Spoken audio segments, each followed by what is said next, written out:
Today's edition of Mac Voices is supported by MacVoices Magazine, our free Flipboard magazine that brings you some of the best Mac, iPhone, and iPad productivity tips on the web.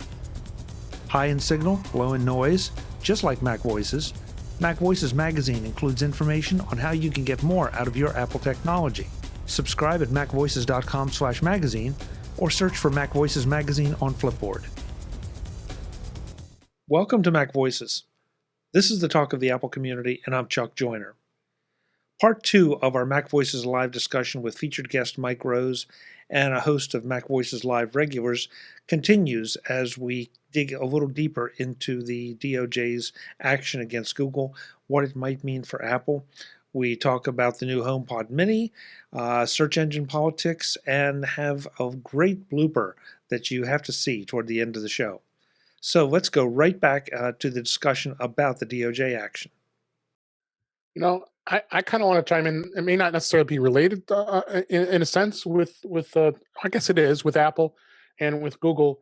Interesting that all of a sudden Apple decided all these years to allow an iPhone user to change their default browser. You could not do that for ever. I mean, in all the years that you used an iPhone until iOS 14, you couldn't do that. And the same thing with email. You can never change your default email program either. So all of a sudden now you can do Outlook and others to make that your default as well.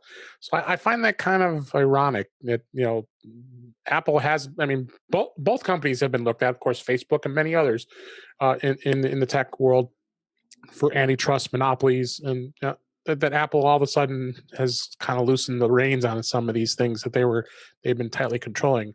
You know, going back to the whole App Store 30% thing. I mean, it's the same thing. You know, they're trying to kind of step away a little bit as far as their antitrust possibilities, and all of a sudden things are open now. Where now Google, they've always had a stranglehold on it. Right. So I really wonder if this is a regime change where the DOJ, when evaluating antitrust cases or potentially in the future, you know, other merger and acquisition activity, if they're going to start to consider impact on competitors instead of what heretofore has been their standard impact on consumers. Because, like it or not, you know, Google is free. No one pays Google for anything, you know, as far as search goes. You know, you pay with your attention and forfeiting some of your personal information, but you're not forking money over to them. Yes, people may subscribe to some of the services for bigger storage for email or et cetera, et cetera, et cetera. But you know, that's completely absent from the complaints that the DOJ filed. And you know, I think the sort of the nature of technology is that you know, you have what are called network effects, where the more people who use something, more valuable it becomes to everybody. And certainly, I think Google established that because going back 22 years ago when they first launched, they really did have a demonstrably superior search engine as they do today. So this is sort of, you know, to me, it's a complete puzzle, you know, why this particular Justice Department is going after them.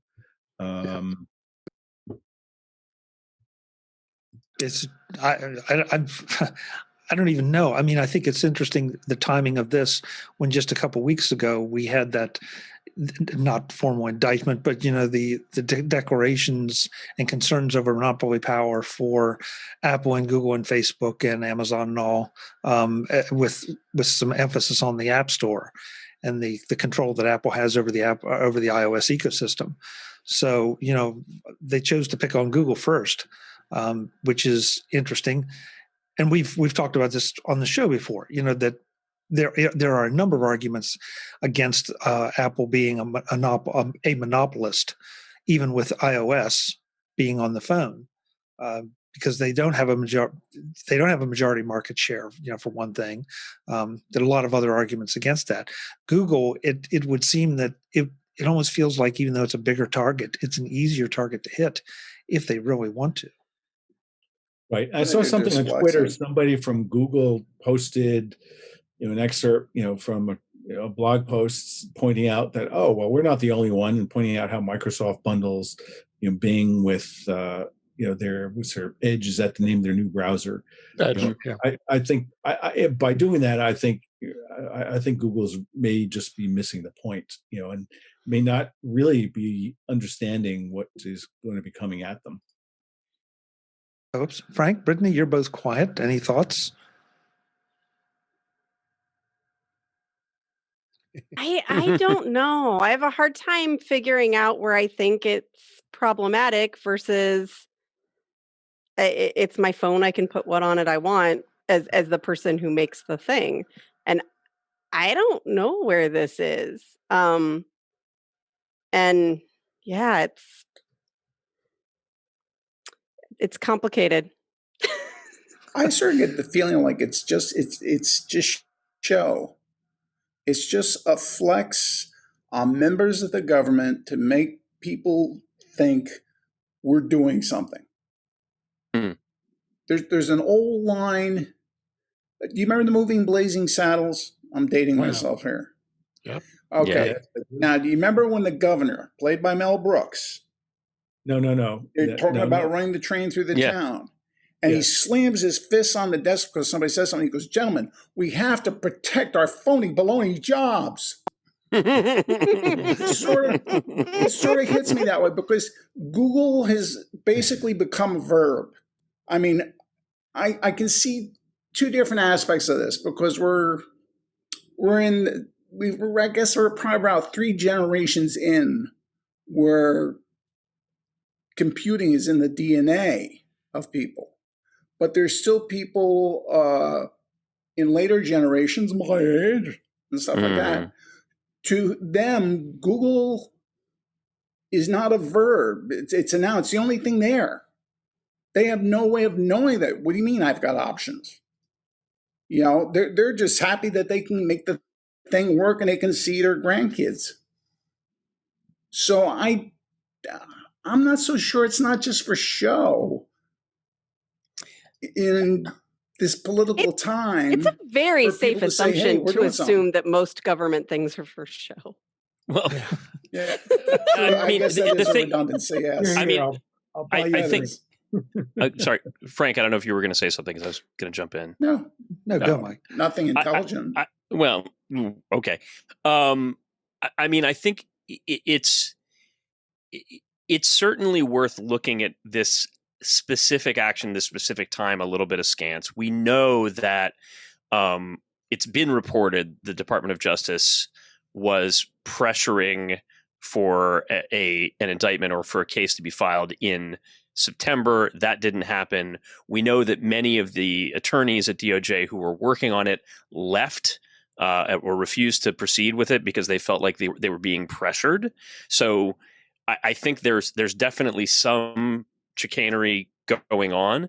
At the same time, there's been bipartisan support for some action against Google. There's state attorneys general who are engaged on this as well, and an antitrust action is a big thing. Like we're talking about one of the largest or most essential companies in the world, certainly one of the most important companies in America, a part of everybody's existence and day-to-day activities. And so you can question the motivations, but you can't really ignore it. This is not a freight train. It's not a storm. It's a tsunami. It's an avalanche for the industry. It is a big thing that will have its own sort of gravity and its own and start building momentum around it. You mentioned the market reaction. That's an important indicator, but it's not something that is just going to sort of go away, regardless of how hinky or how off the mark the motivations are. We sort of have to deal with it as a fact of life. But yeah, I mean, I don't. Again, I think it's important for everybody to know nothing about this is going to be resolved in the next month or the next year. Probably not even the next 5 years. I don't remember how long the AT&T and Microsoft cases went on, but I feel like it was a decade plus in each of those instances. AT&T took forever. That's true. AT&T. I happened to be in the room. I was working in Philadelphia as an AV guy at the Four Seasons Hotel when AT&T was told it broke up. And I got to sit in and listen to them come up with methodologies how they could profit off of breaking all this up. Well, of course. And the thing that really killed me was glorious. after spending 3 days with this guy, running projectors in and out of the room, cameras, video, all this stuff, he gave me a tip and he says, of course, everything in here is NDA. Mm-hmm. Now, you don't look at the tip when they give it to you, right? I go out of the room. How much do you think he tipped me for 3 days of running around and knowing all this information I just heard? He doesn't want me to tell anybody. He gives me $3. And I swear to you, the Philadelphia Inquirer was 6 blocks up the street, and I was just so ready to just I'm gonna march right up there. Boy, $3? Oh, yeah, I'll show you what your $3 buys you. Oh my God. Mike, I think you bring up a real good point about the time frame, and I guess let's just pretend that we could step forward in time 5, 6, 7, 8, 9, 10 years, and the allegations are proven. So now, what do we do with you? What do we do with Google? Right. That's the hard part. Is Mm-hmm. what do you do? Spin off Waymo? I mean, how's that? That's no revenue today. That's value, like Mike said, that maybe there's some locked up value that might get if they break it off and spin it out to shareholders. It might unlock value for Waymo and other things. But search and advertising. What are you going to do? Are you going to make search somehow regulated with monopoly, or you're going to have 5 search engines, modeled after what they did with the Bell, and that's just a point I raise up for discussion, because I don't think that you can separate the two. And unlike maybe Amazon, where you could argue that they make their own products and they're offering search and ratings and reviews, that maybe there might be something you might be able to pull apart. I think basically Google's either they're in the business, they do search and advertising, or they don't. So there's maybe some conspiracy theories out there that, a lot of people are upset. They think that Google is unfair to conservatives and conservative content, and whether that is or isn't true,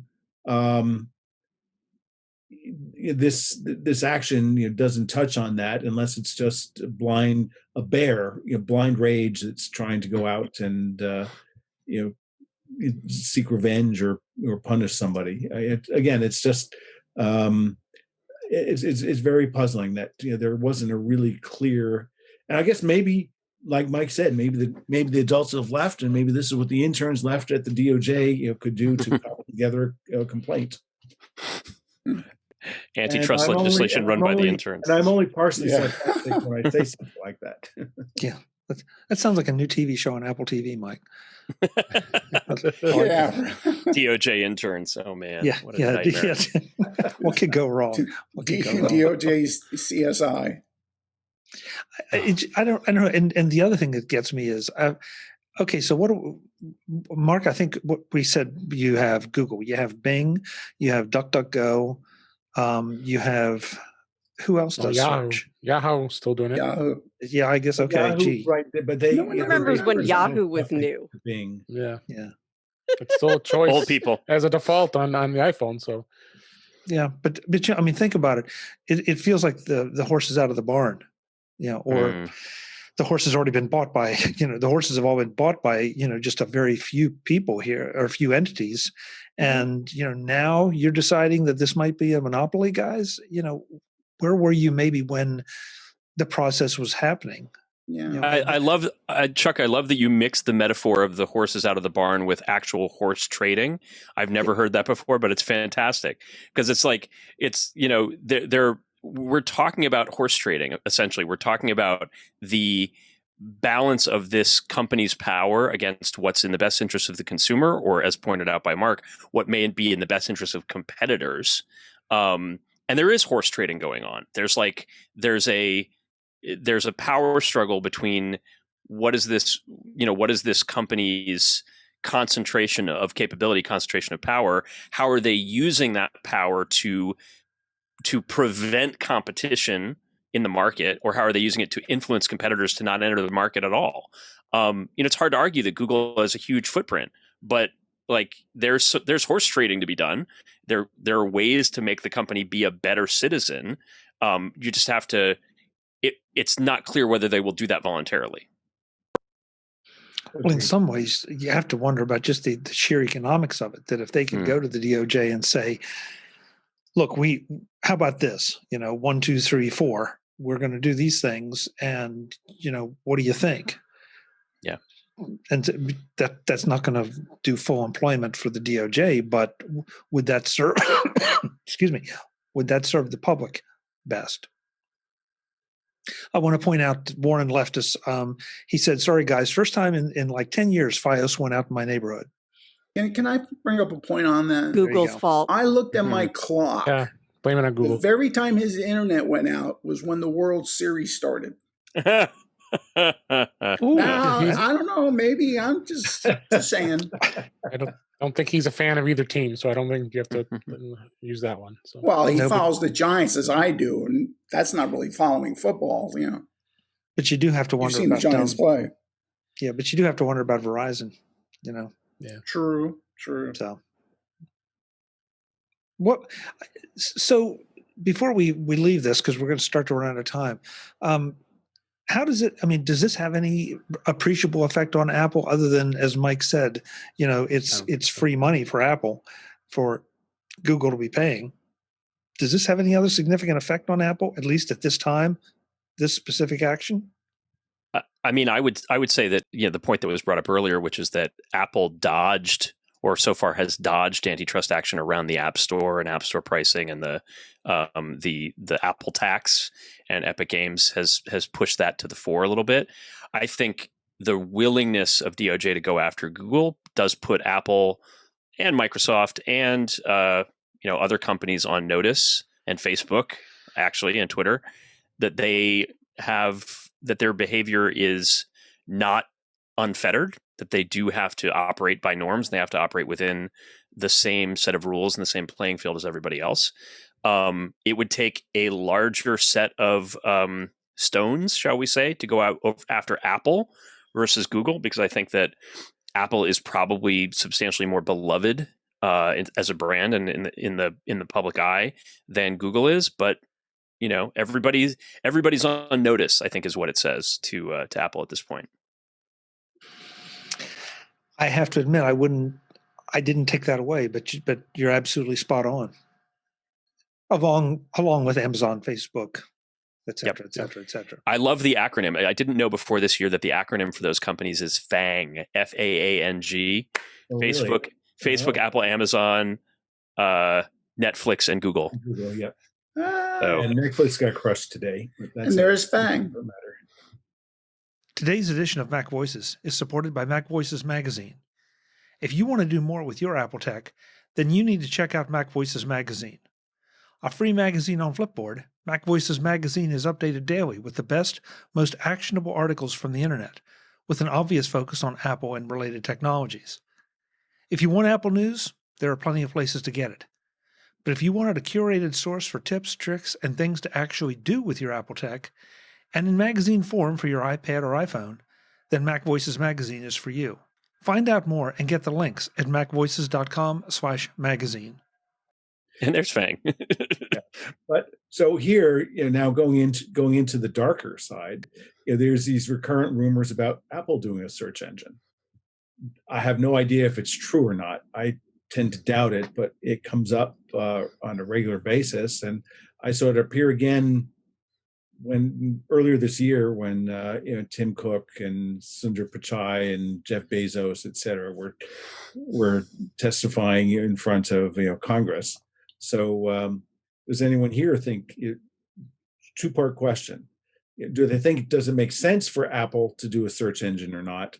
And then number two, do they think, are they working on such a thing? I think they're always working on something. But what I think is strange is the idea that Apple, this is something I never understood. Google's known that everybody knows pretty much that with Google, you're the product. Mm-hmm. They learn everything Everyone about here. Yet Apple prides themselves and constantly drives home that they're looking out for your privacy. And it just seems like very strange bedfellows to me. Google has this rep that's all the way over here. Apple, who's at least claiming they're all the way over here. How does that work? I don't quite. It's hard to turn down found money. True. As well as it's something that people want, no matter what. I mean, the And- fact is, people would be weirded out if it wasn't the default anyway. Like the people that don't have these conversations that we're having, they'd be like, why did I have to go find Google? Because that's such our de facto of society. True. Is you use Google. You say Google, whether you're talking about Google or not. Well, Google's a verb, it's like Kleenex. Yeah. Except unlike Xerox, I don't think it's actually going to lose its trademark. But No, they believe it. too powerful. So Brittany, what would you think, if when you set up your next iPhone, if as Mike Rose was saying, it happens with Android in Europe, you're presented which search engine would you like to use?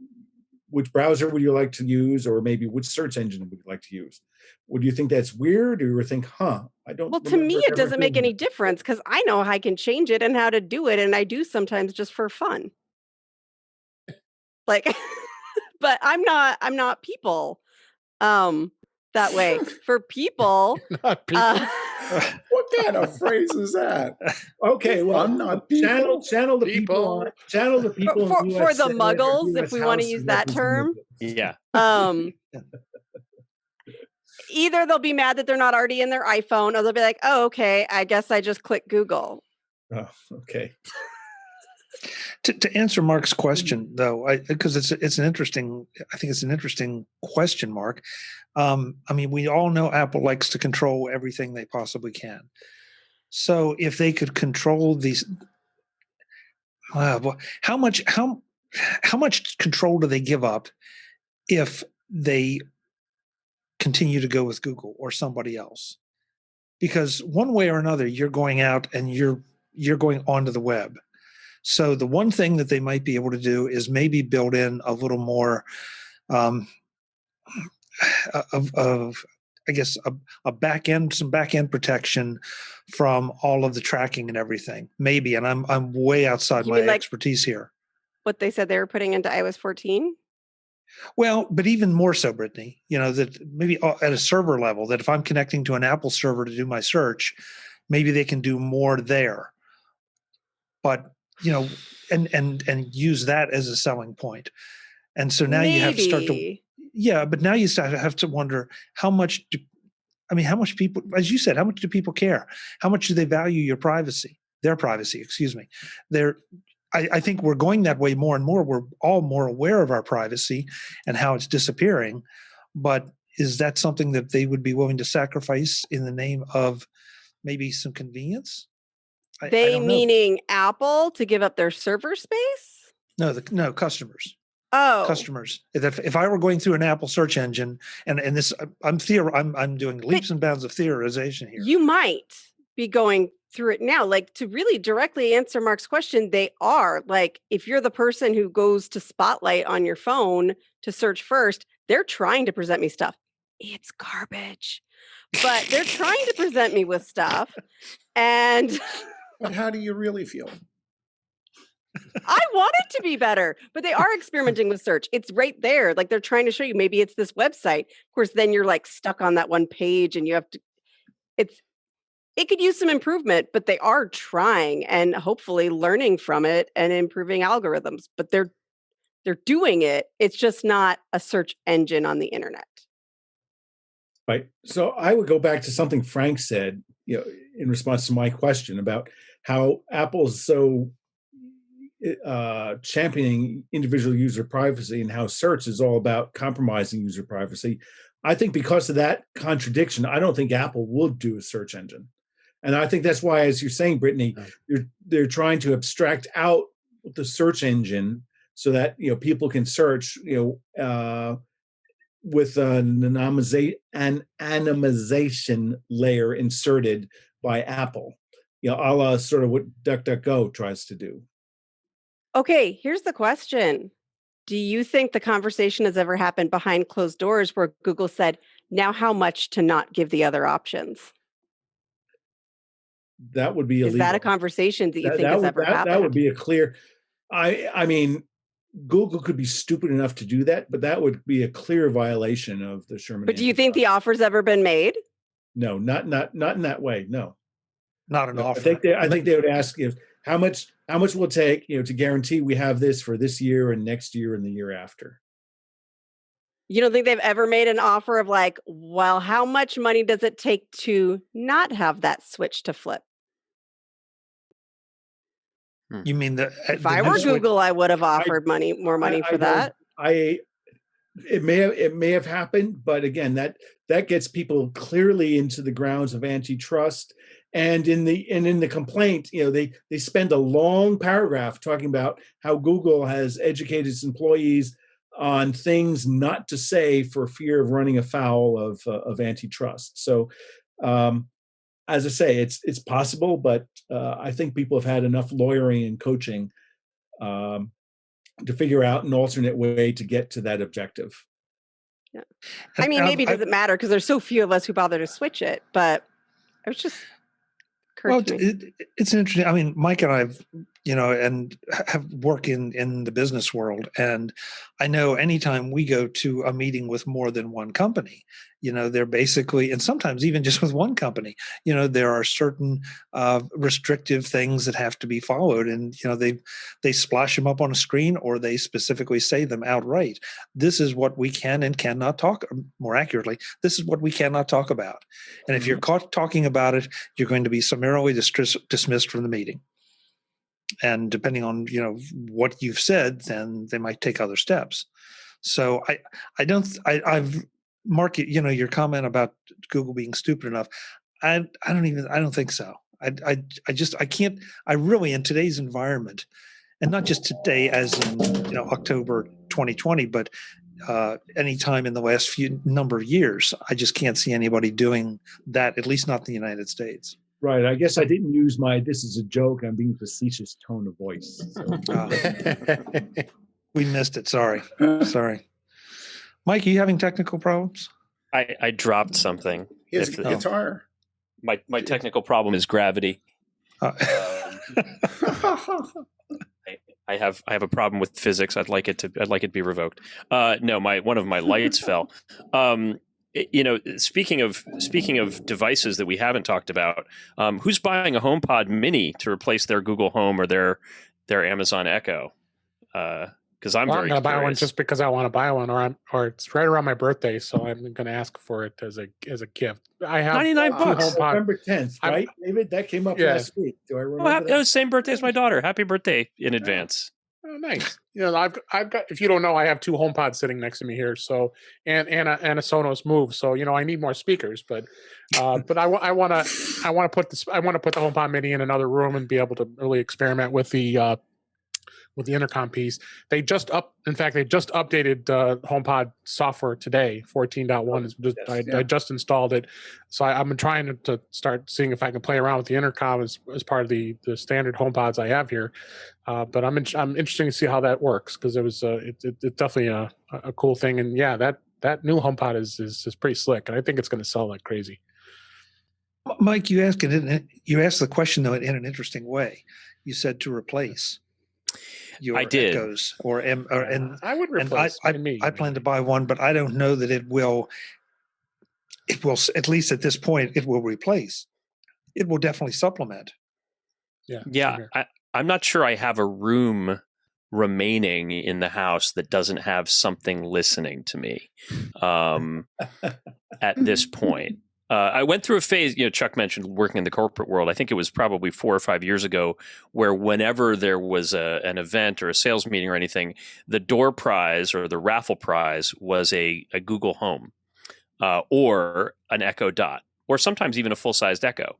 And I reached a point where I think I had 5 different devices that I came home from meetings or conferences with. And my wife's just like, we're done. We don't need any more things listening to us. It's you won't listen. The children won't listen. You got to keep supplementing with technology to make up for that. No, it didn't work.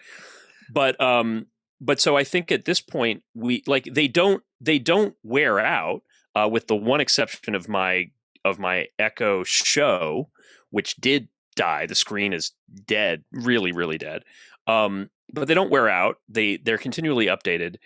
I'm not an audiophile in the sense that I need that Apple sound experience, but I'm fascinated by the HomePod, like the stereo HomePod. I haven't owned a Sonos. I haven't really gotten into that world. And this seems like a really nice sort of relatively low investment of $200 to get a nice stereo setup that also works with Siri. It's hard to see the downside. I don't know. I mean, I don't have as many echoes apparently as you do. And by the way, before I forget this, I wanted to extend a specific invitation to Mike's wife Heidi to come on the show next time, because she's commenting. She's making interesting little comments in the chat room. And so Heidi, come and join us next time, please. Oh boy! But I think it's going to be interesting. Because there's things that I use the Echo for, primarily for control of lights and that kind of thing. I do not use it for music, because the experience is just so inferior, to put it politely.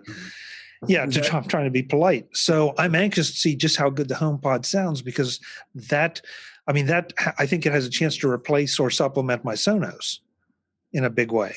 So we shall see. I'd be curious, because I think Mike was onto something. I think the original HomePod, I think the reason it failed because they charged so much was because they were shooting for the Sonos market. Mm-hmm. Whereas now I think they're trying to find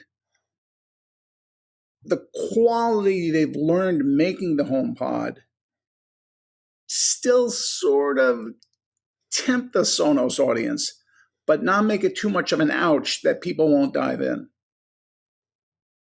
We'll know sometime mid-November.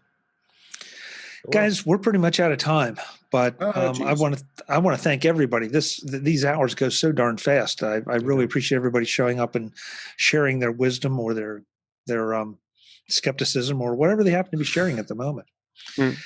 So let's go around the room for everyone that's still left and let them know where they can find you. And we start with our featured guest, Mr. Mike Rose. Mike.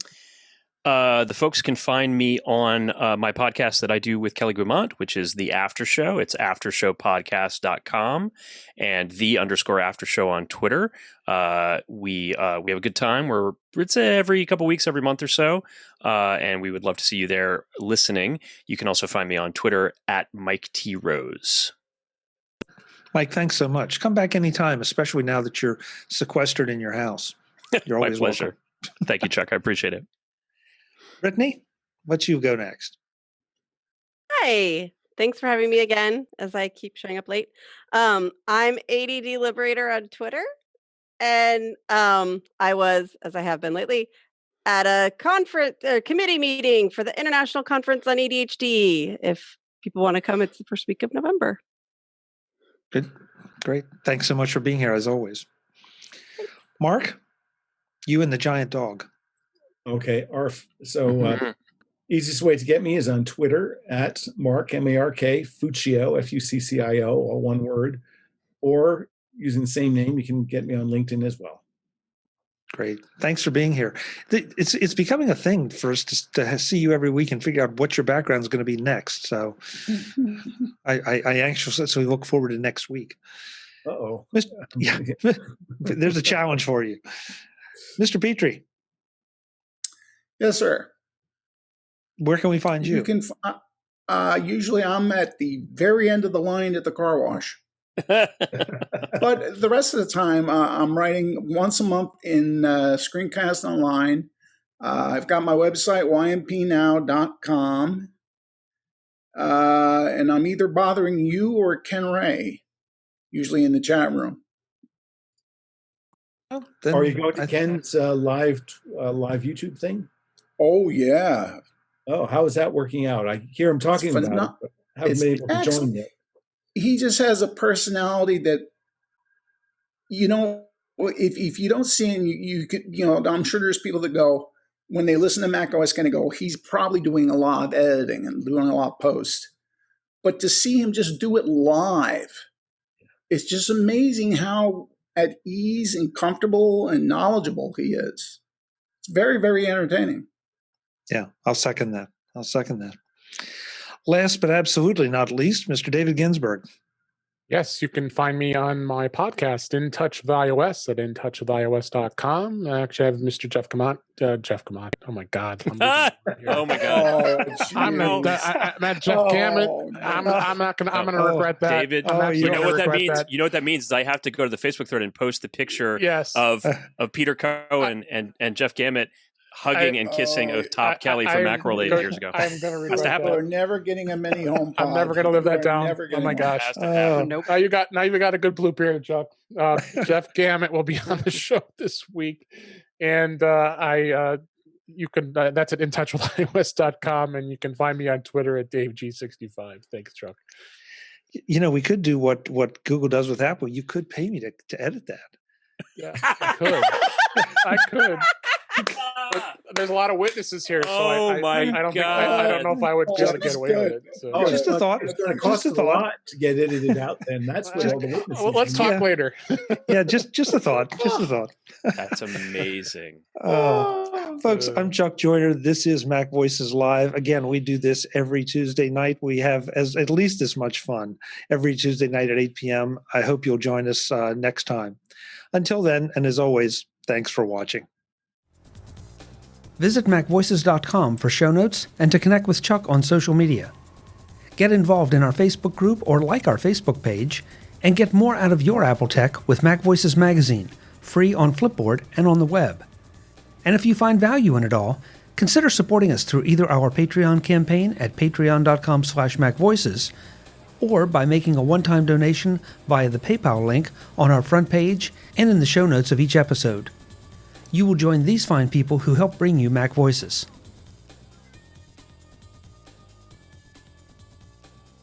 Advertising handled by Backbeat Media at backbeatmedia.com. Bandwidth provided by CacheFly at cachefly.com.